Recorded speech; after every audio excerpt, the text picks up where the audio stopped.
لاہور کی تاریخی مساجد میں موچی دروازے کے نزدیک واقع مسجد محمد صالح کمبو خاص اہمیت رکھتی ہے۔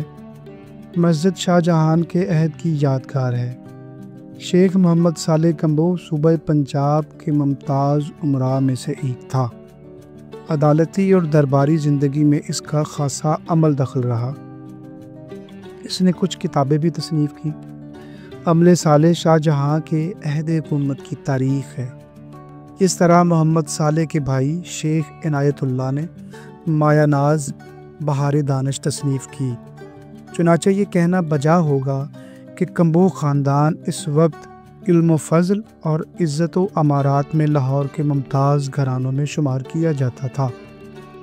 موچی دروازے سے متصل اس خاندان کی حویلیاں انگریزوں کے عہد تک قائم رہیں اور یہ مسجد انہی حویلیوں کے ساتھ تعمیر کی گئی تھی۔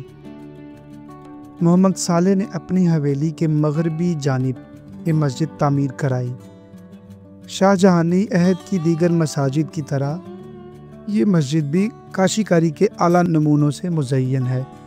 اس وقت مسجد محمد صالح بازار کی سطح سے کوئی 6 فٹ بلند کرسی پر واقع ہے اور صحن مسجد تک پہنچنے کے لیے ایک چھوٹے سے دروازے سے گزر کر 5 سیڑھیاں چڑھنی پڑتی ہیں۔ اس دروازے پر 3 کاشی کار تختیاں نصب ہیں۔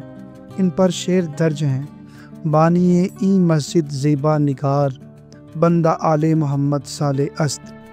یعنی اس خوبصورت مسجد کی تعمیر کروانے والا صالح ہے، جو آل نبی صلی اللہ علیہ وآلہ وسلم کا خادم و غلام ہے۔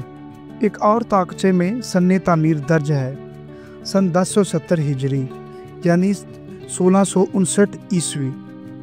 مسجد کا فرش نیا ہے اور اثر نو تعمیر کیا گیا ہے۔ سینے مسجد کے رنگ کے لیے رنگین سیمنٹ کے فرشی ٹائل استعمال کیے گئے ہیں۔ ایوان مسجد میں کہیں کہیں پتھر کا اصلی فرش باقی رہ گیا ہے۔ اس چھوٹی سی مسجد میں کاشی کاری کے اچھے نمونے پائے جاتے ہیں۔ مسجد کی 3 محرابیں ہیں، جن کے اوپر اور دائیں بائیں زرد اور نیلے رنگ کی کاشی کاری ہے۔ ان میں آیات قرآنی اور احادیث فارسی نسخ اور نستعلیق خط میں درج ہیں۔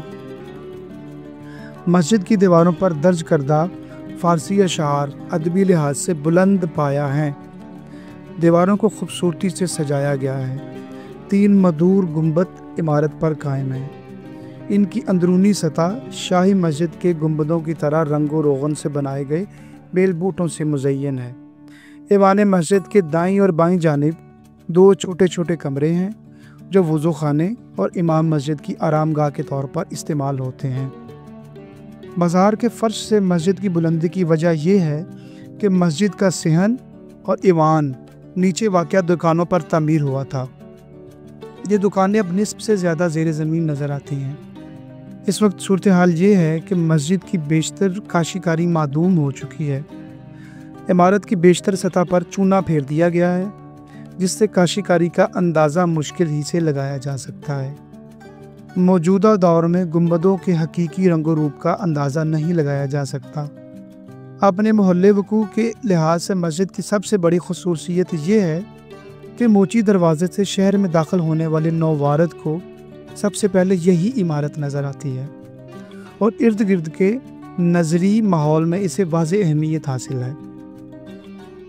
مسجد کا چھوٹا سا دروازہ شہر میں داخل ہونے والے کو اپنی طرف متوجہ کرتا ہے، اور مسجد کے معمار نے مختصر اور تنگ جگہ میں یہ تاثر تخلیق کر کے ایک کامیاب تجربہ کیا۔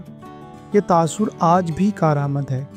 معمار نے اونچائی، سمتوں کے تعین اور زیبائش سے یہ مقصد حاصل کیا ہے۔ مسجد کی غیر معمولی ترتیب اس لیے بھی قابل ستائش ہے کہ کعبے کے رخ اور پانی کی بہم رسائی نکاسی کو بھی مد نظر رکھا گیا ہے۔